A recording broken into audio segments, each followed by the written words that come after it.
So karon na adlaw kay nakita na ko si Papa na nagbunot na siya og lubi gikan sa iyang gisaka. So ang iyang gisakaan kay atbang ra day sa mong balay no mao duol ra kayo then dili po kay taga sa mo ang mga lubi.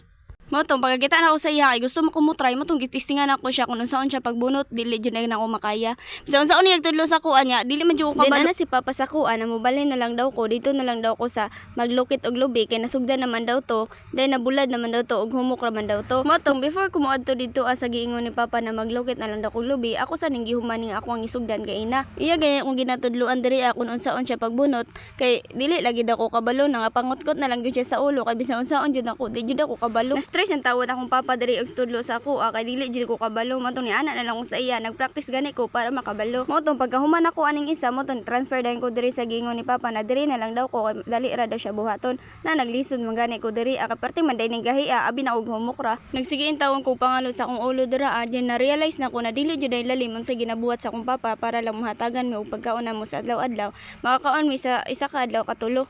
Then natunog pa jud siya ganak na parteng badlungon na. Then magsige pa jud sa mo kung unsa yang ginatrabaho magilog-ilog lagi. Mo tong giingnan ko niya na balhin na lang po daw ko diri sa tibuak na lang daw og lubi kay gikapoy naman ko dito kay sige na og reklamo kay gahi kayon sakit kay sa kamot. Then mo tong gipahawak man pud ko niya diri kay naglisod na naman pud ko kay dili man matunong og abri antong mga lubi magkahiwi-iwi man tumutong iyan na akong isugo na apason si mama diri sa basakan. Then wala ko nag-expect na naani na daay amo ang agianan diri sa basakan na perte naman ding ning lapuka kay gibakho man day ni gaya ng buntag. Mo tong nagtagbo ang tawong kugli kay para dili lang malapok kay perte laging lapuka sa among dalan. Mo tong dili jud lalim diri baktasan ang gilid ani kay perte mapong lapuka ang among dalan jud. Mo tong naglisod intawon ko kun asa jud ko moagi kay bisan asa ko moagi perte man intawong lapuka. Nya kay hapit naman kumabot sa mong basakan tama-tama po na nakit-ami ni mama ni ana intawon siya sa mo na lapok ay dira agian.